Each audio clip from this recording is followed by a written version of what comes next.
realized I forgot to ask about a clicker. What? If not, I can just come over here. Or click. Okay.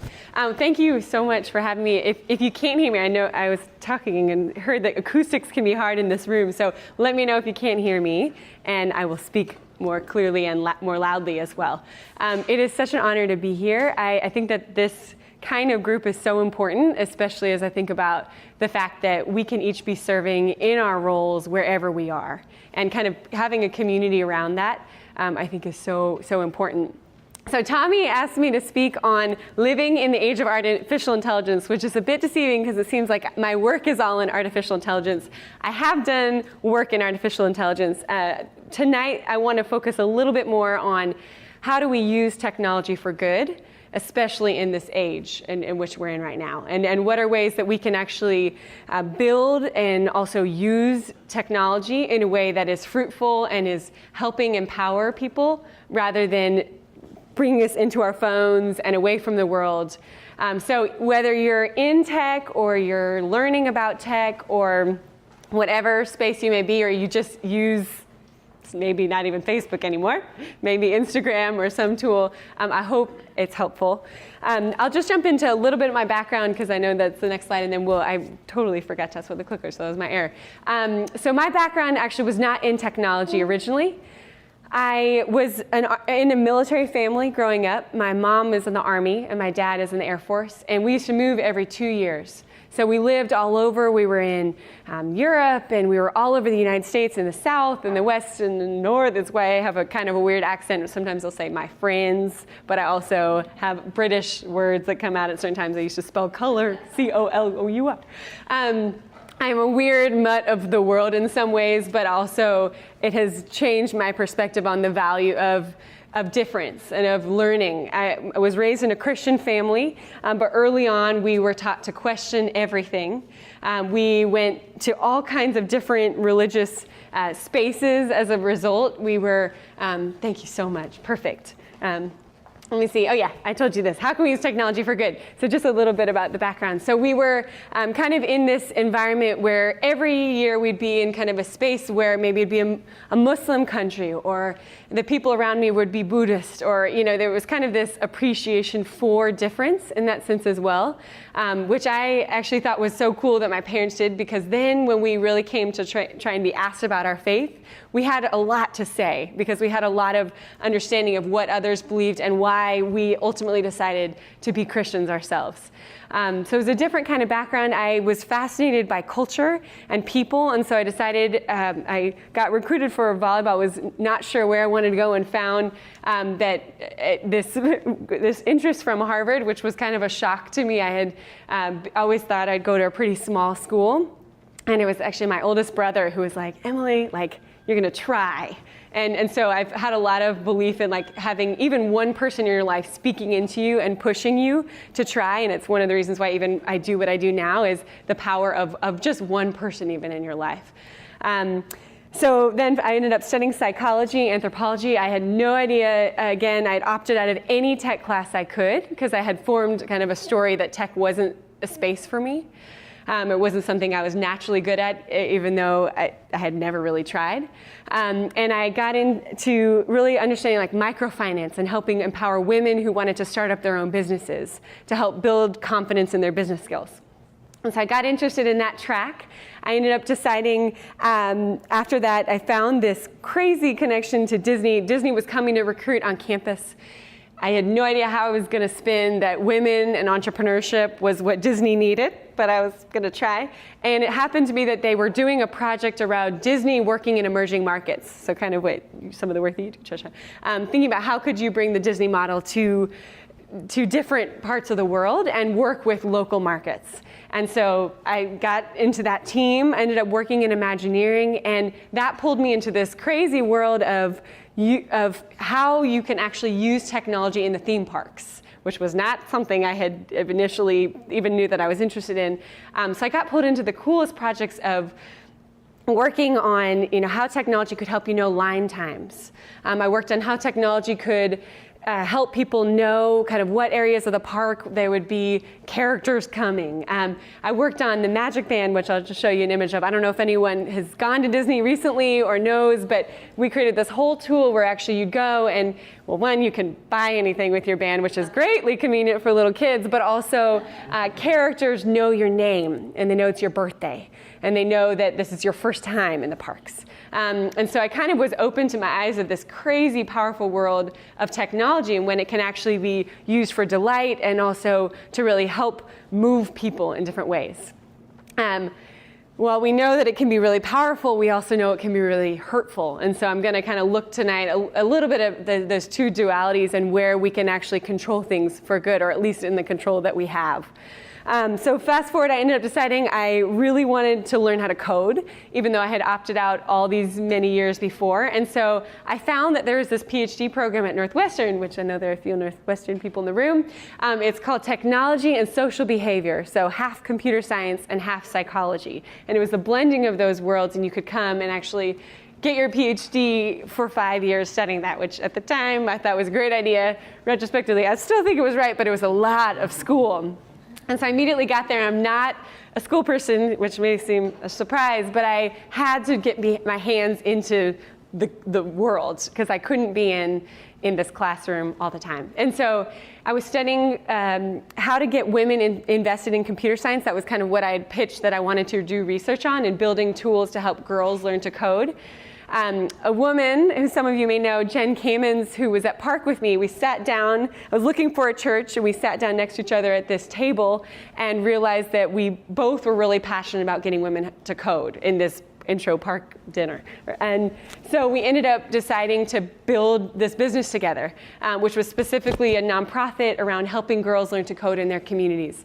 I ended up finishing the PhD just this past June, so the doctor is very new, and you do not have to ever call me that. I appreciate it in the intro, but I use it for college recommendation letters for my students. Actually, is now really the purpose of the doctor. Ended up also spending some time when I went and worked at Facebook, and did a lot of questioning there. I was actually there at the time of the elections. It was a fascinating time to be at Facebook, and I was working in ads, ironically, which was a terrifying experience, especially given everything that happened and all of the criticism that's come and the criticism that's come now. A very interesting time of ethics and technology and what is our role in those spaces. And to me, what was so cool, and what I want to, if there's only one kind of takeaway for me is thinking about how do you use your voice, whether you're a Christian or exploring Christian, how do you use your voice in business, in these spaces where there aren't necessarily people thinking always about what are the ethics of what we're doing? Who are we building for? What are we creating? And so to me, that's why it's so cool that you are all thinking about this, work with this sense of purpose and with this sense of servitude, because I think that's what we need. We need more people in business kind of doing that kind of work. So as I said, talked about the benefits of technology. I've also been looking at the terrors of technology. So one of the interesting things in my discipline was kind of realizing that while technology was meant to connect, as many of you know, it completely can isolate. And it's ironic, obviously, because we've designed something that's intended, you can see all your friends, you can share with everyone, and people literally can become trapped in these systems. And to me, it's interesting because I watch my students who, Brave, I didn't even really exactly tell you, Brave is basically run week-long coding camps for girls. So we do workshops and camps. The reason I have to leave at 7:30 is because my students are across the street right now. Giordano is kind of waiting, and then we're going to meet up again. We do kind of really invested in their lives and working with them to help them learn how to code, but also empower themselves to be change agents in their communities. So one of the things, though, I've seen with these girls is they are on their phones the entire camp. I mean, they are Snapchatting the ceiling, the wall, your face, anything they're sharing, and they're hooked. I mean, it's this constant addiction of likes and validation. And so it's interesting teaching people technology while I'm watching that happen, and thinking about kind of, again, those complex dualities. So one of the big things that I've been looking at, and I kind of wanted to focus on a little bit tonight, is how technology impacts our confidence, and the ways in which we can kind of control and build and use technology in a way that helps us. And so we know that confidence affects people. Confidence affects the way that you perform. It affects whether or not you want to stay in something and persist. Companies care about confidence, and because it affects retention and whether or not people will stay. So I've been kind of obsessed with looking at how technology can impact confidence and the ways in which it can help us and hurt us. So the three big categories I'm going to look at a little bit are around how technology can help us when it shows us role models, and it actually can be helpful when you can see people online that you aspire to be. Technology can help us when it helps you feel a sense of progress, and it can help us when it really truly builds connection. So I want to tell a story of one of my students who literally is across the street right now. Her name is Emily. And that I always hate telling her story because we have the same name, but I also am so proud that we have the same name.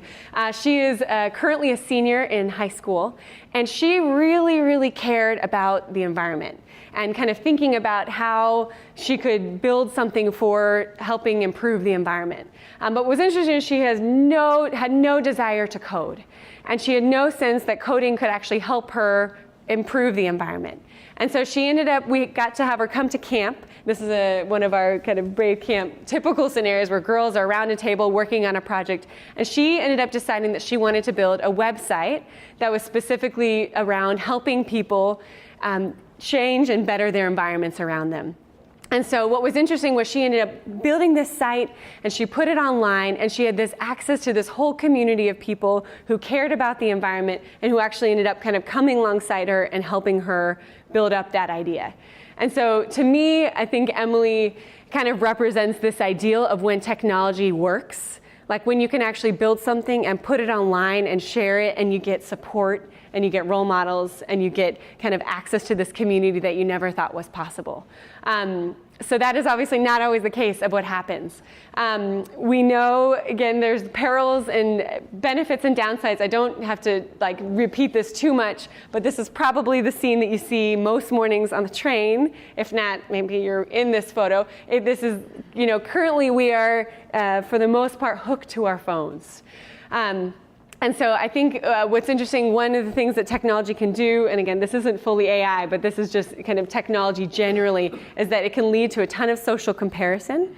So it automates and shows us kind of how others are doing and how we compare. So we see this when people scroll through their phones or look at kind of what other people are doing, and their lives seem great and our lives seem terrible. And to me, this is where I think technology has almost become a god in many of our lives. Instead of at night praying or reflecting, it's looking at your phone, scrolling through the list, seeing who's liked what you've done, et cetera. And so that can breed a lot of vulnerability.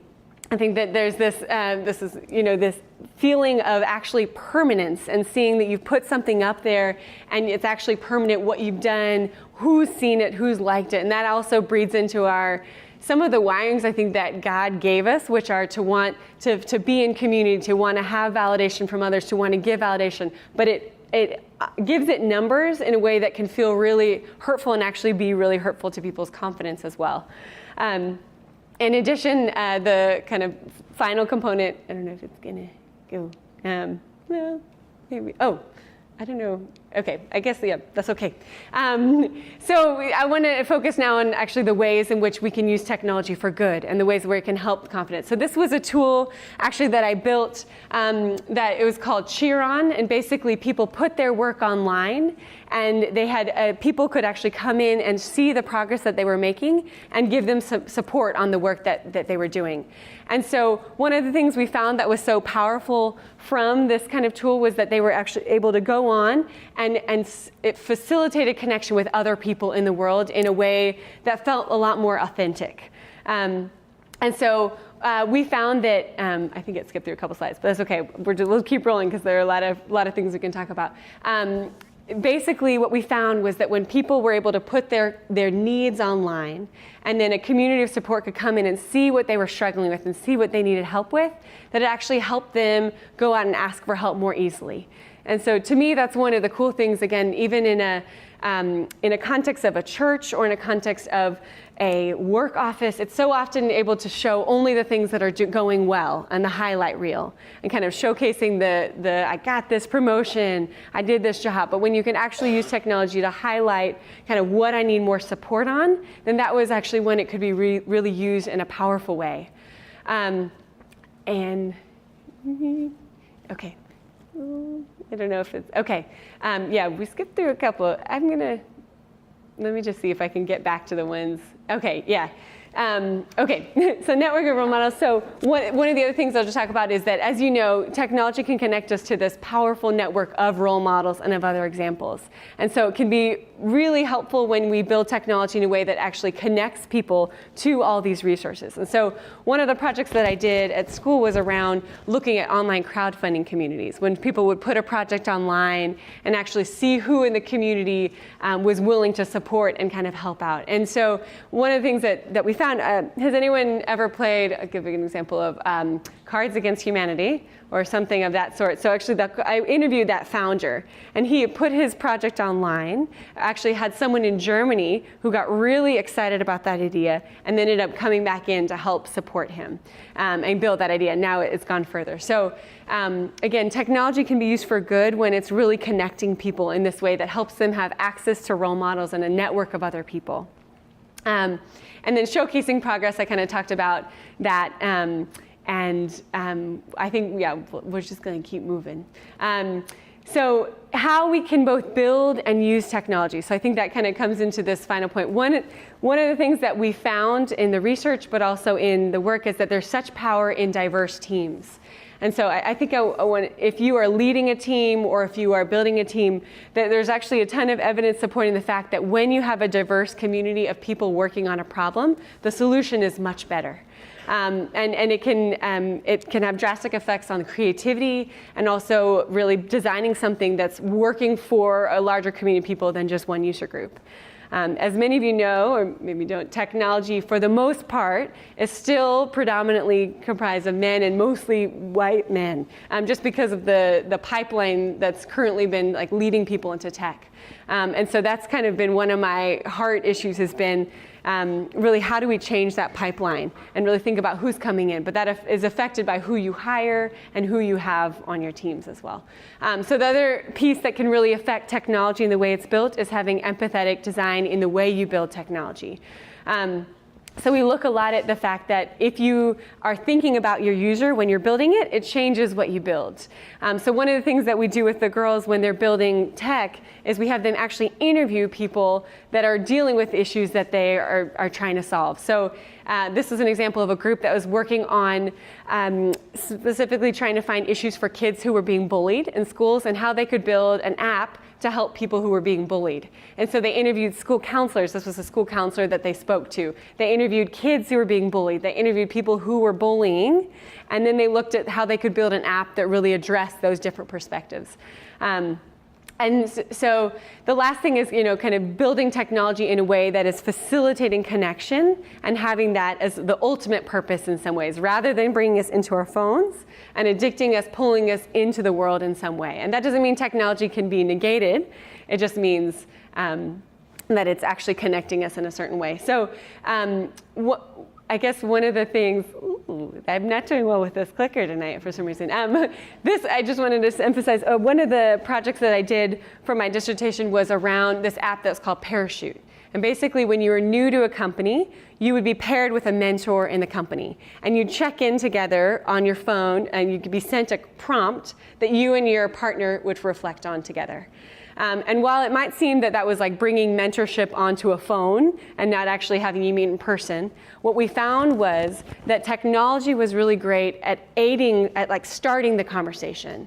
And so you could actually be connected to someone and really start chatting with them because the app prompted you to in a certain way.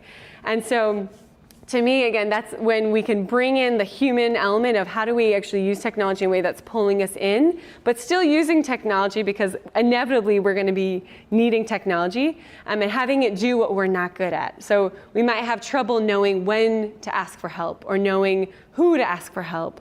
Or what kind of question to ask. So technology could kind of help prompt those types of things, but it can't ever replace real human connection in the same way. And so that's kind of, I think, where these two worlds need to cross more, and they haven't been. For too long, technologists have been over here, and psychologists and human-centered people have been over here, and those worlds need to cross. Similarly, I think often the church has been in one camp and isn't going enough into the space of technology. And we know that technology is inevitably going to affect everyone in many different ways, unless you go into some very far corner and never talk to anyone. Technology will intersperse into all of our lives. And so I do think we need people of faith in the space of technology, really helping to build it, helping to think through what are the solutions and how do you actually design it in a way that is God-centered rather than technology-centered, which has been kind of the main way it's been built. I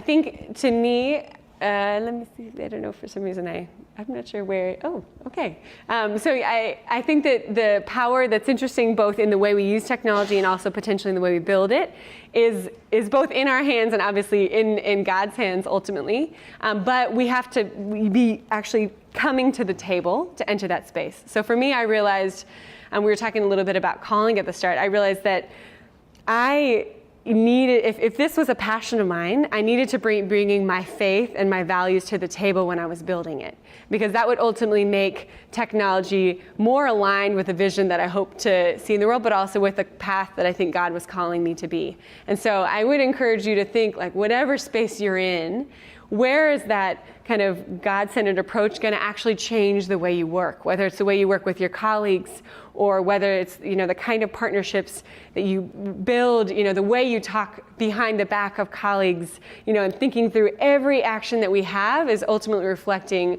our God, especially if we're claiming that we're Christians at the table. And so for me, that makes a huge effect on everything I build. If I am at Facebook, I am sitting at that table as a woman rooted in Christ, thinking about how do I design this in a way that's actually going to be God-honoring and is going to be kind of helping people rather than hurting. Not that everyone's intention is to hurt people, but I think often we don't bring those mindsets to the table at our jobs. So these are some of our awesome girls. I think what's been fun is getting to now see their growth and progress. And what I also, actually, two of these students are refugees. And the girl in the center is a woman that was from Afghanistan that came. She didn't speak English, actually, initially when we were learning. She was learning how to code, but she was able to learn enough and then actually built this incredible website for refugees, which to me was so cool because she brought her passion to the table and she was able to combine that with tech. So I think to me that's also interesting for you to think about. Maybe you're not in tech, but tech needs to be a part of what you're doing, but thinking about how that can be done in a powerful, again, God-honoring way. One of the students on the left is homeschooled, actually a Park attendee as well on the far left, and each of the girls kind of comes in with a different story of why they're there and why they didn't think that they could be in tech and why they actually ended up changing that story. My student, so I guess oh yeah, for some reason that doesn't ever come through. So I just want to tell you the story of actually ultimately what happened with Emily. So she ended up deciding that she was really passionate about combining her interest in the environment with computer science. And so she went on to study at Loyola computer science with a minor in environmental studies. And she's actually now come back. This summer she was a coach at Brave. So she was teaching other girls like herself. And so to me that was a cool reminder of when someone kind of is sparked to realize that they can make a difference and build up something. And also when she put it online and got this kind of response, she then kind of decided, like, this is my path and this is my calling. And so it's interesting the ways in which that can come. So just as a recap, I think the ways that we can use technology for good, in this age where technology and AI are coming in and inevitable in many ways, it's powerful when we can use it to help connect people to real role models and see others in the world. It's helpful when it helps us see our progress. You think about Fitbit or things which actually show people kind of their progress and what they've done. That can be particularly powerful. It's also particularly helpful in really supporting people when it facilitates connection, when it pulls them into the world, not just onto their phones, but pushes them into a real space in the world. And with that, thank you. I'm happy to answer any questions that you have. I know I kind of flew through both some research, but also Brave, but also kind of the principles that I've been thinking about a lot at Facebook and at Disney, but I'll leave it at that for now. So yeah, if you have any questions, I'm happy to answer them. Yeah. Do you have any examples of when you were thinking of how you got honoring in a situation where you had to not engage or change the focus or change the project? Yes. A number of them. I think one of the ones that was interesting, actually we were talking about someone that works at Amazon that I was speaking to for a while. He was in a scenario, I'll just give an example of him, but I can give a couple others, where he was in a room and they were wrestling with Alexa and whether or not Alexa should track everything that's going on in the room or only at times when you're calling on it. And so that was kind of one of those ethical questions, and there have been, this debate has come, but they ended up deciding, he kind of inserted his voice and said, I don't think that Alexa should be collecting data on everything that people are saying when they don't realize they're being monitored. Other companies have chosen differently, but what was cool was he was sitting at that table and said, ethically, I don't think that this is necessarily the right approach, and it could also, collect all this data that people don't want being collected on their daily lives, and so he stepped in. That's obviously in a tech space. I think it was interesting on the ads team. So I was working with a group that's called Automated Ads. I don't know if anyone's advertised on Facebook, but basically you can put in these ads and it just continually runs. So you put in your credit card, and of course, your money is some people forget to turn it off. I actually myself forgot to turn off an ad, which I was very upset about later on because it cost us not even that much, but about $50 for Brave, which we didn't want to necessarily spend continually on ads. That was one of those decisions where we ended up, I spoke to the team later and we talked about how that feature needs to be more clear that it's going to be continually charging you.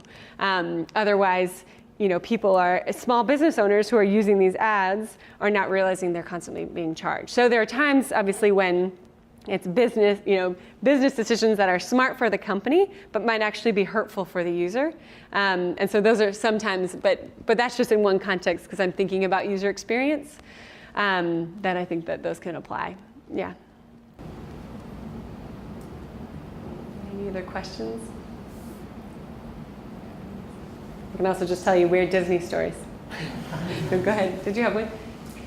Yeah, so it feels like this kind of thing has been going on forever. It's it's just so the new AI thing or machine learning thing is just a new form of humanity against, secular view of making money. Yes.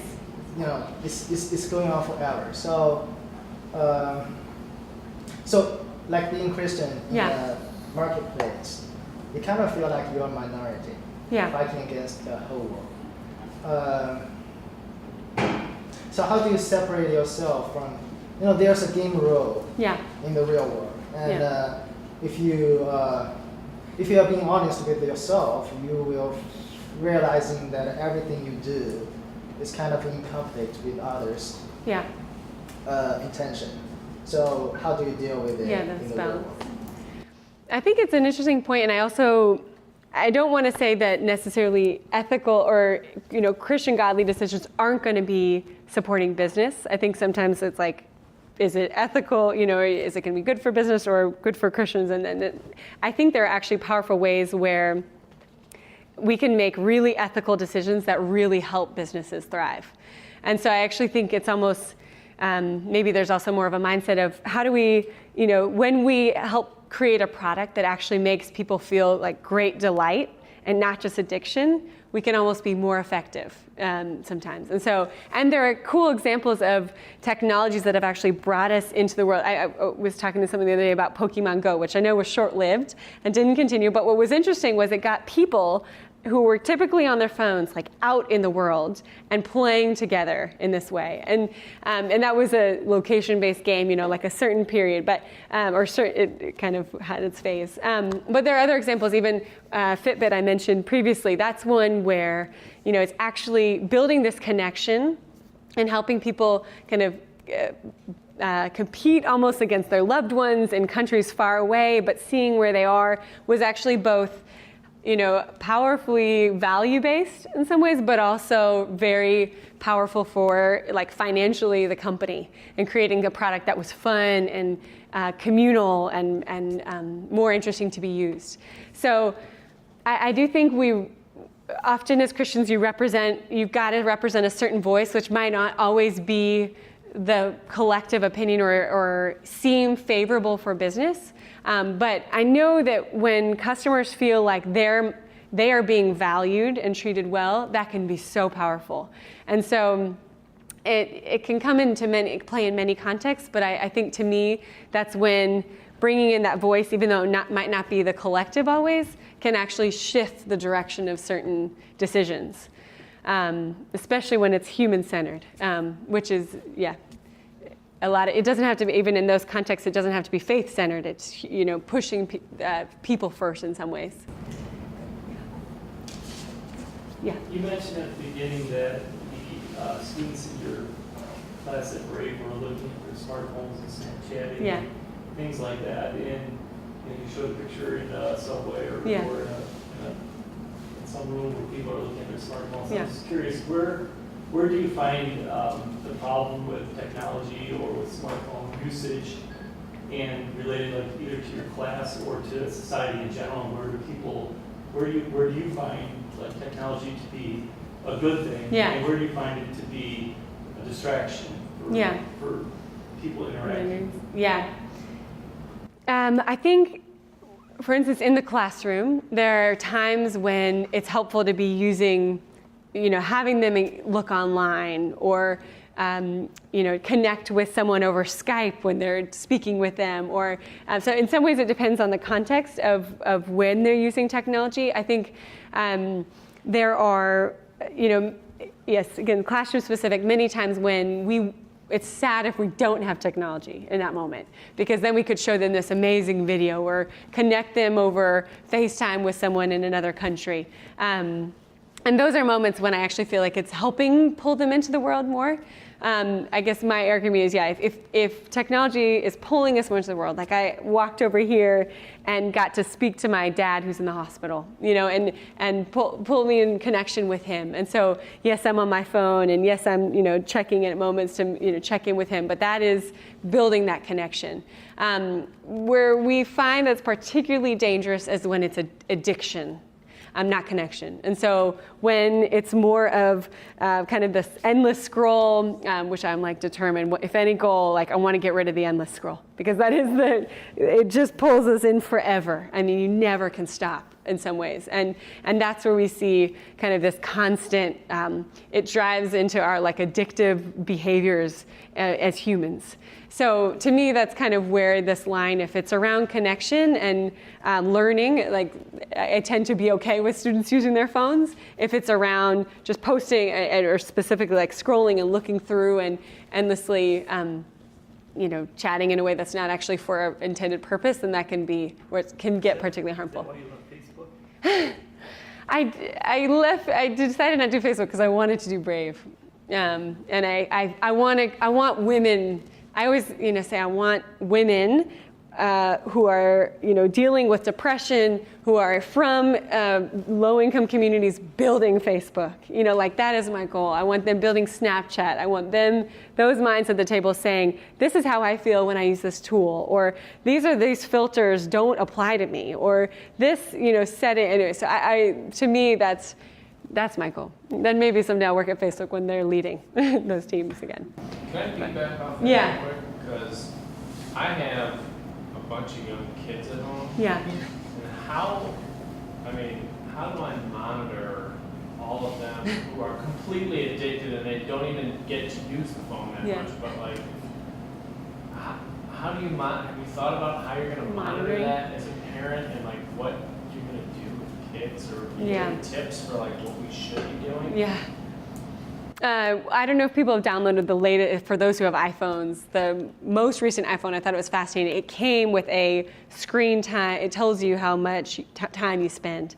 And I actually was just at a talk with the founder of Instagram. And he was saying that, he's looking at that now. And he's no longer at Instagram, and he's like horrified by his own behavior, which I was like, well, you created it. So, but I don't think that was necessarily always the way people intended when they built things, and they certainly like the idea of addiction. But anyhow, so I do think that these tracking systems that are now coming, there are even tracking so you can see what your children are looking at on their phones, and you can then make them not only allowed to have, you can actually have certain settings where certain tools are locked, like Snapchat is locked, or it goes off after an hour of the day. So I do think that those kind of systems, both for our own self-control, but also for children, could be helpful. I have seen kind of some kids start to shift to say, this is ruining my life, and they want to get rid of it. And so I'm at this interesting cusp of, I'm in almost 30s, and like kind of this mixture of, half the generation, we grew up without technology, and now we have technology all around us. But the next generation has only had technology. And so I think, to me, that's also an interesting gap, is they're almost like some of them are turning away from it because they're realizing that it's hurtful to them. That's certain ones who've reached a certain level of maturity, but yeah. Yes. Could you talk a little bit on like the effects of technology with kids within the development of the brain? Yes. Like I have a younger brother who's so into technology. If you took his device away, Yeah. he just like have a nervous breakdown. Yes. So like both like the behavioral aspect would become like emotionally dependent on Yeah. technology. Also the actual mental Yeah. neuroplasticity. Yeah. One of my colleagues at Disney his PhD was on like the use of technology in the brain, and specifically how technology. So one of the things he looked at was, if you were in a room where your phone is even nearby, like right now, you're aware of your phone. I know where my phone is. You are actually, a little part of your brain is being occupied by that thought.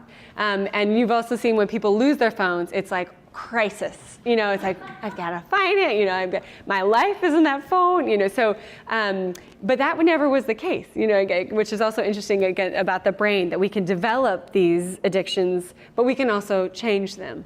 And so one of the things that he was looking at was even like having to retrain yourself to move away. There are now actually camps that are technology detox camps, where people go who are highly addicted and have to kind of learn to be away. So I do think that we've seen that the brain changes when they're on their phone or when they're thinking about the presence of their phone nearby.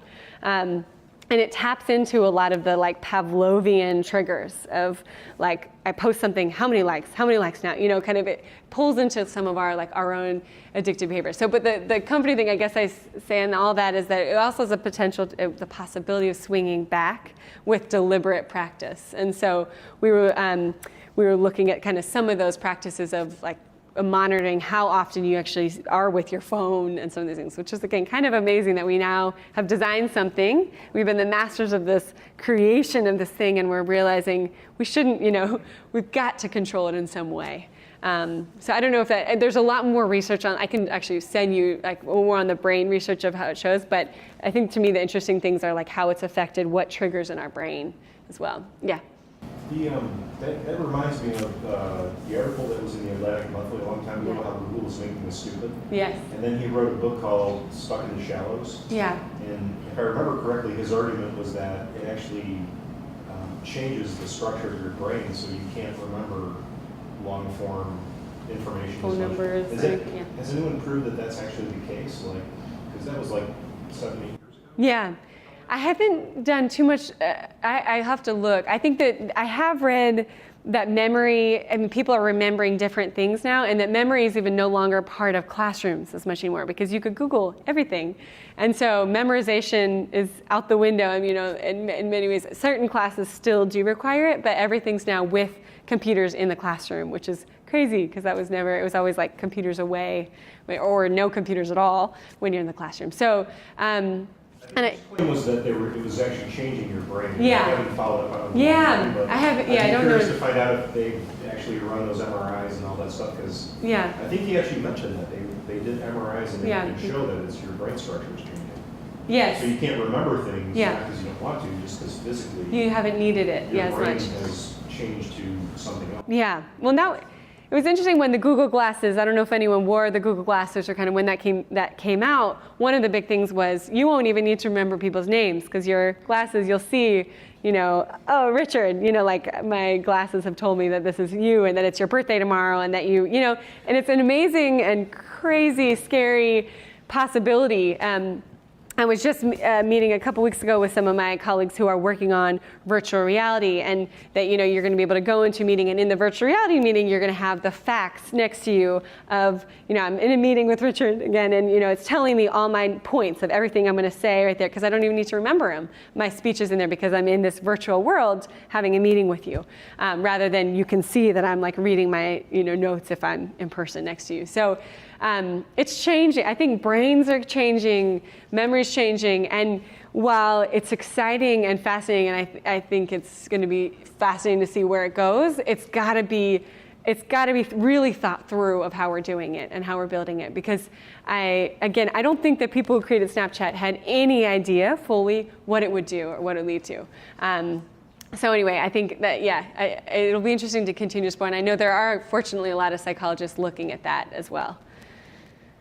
Thank you. Yes. Thank you. Yeah, thank you for having me. Yeah.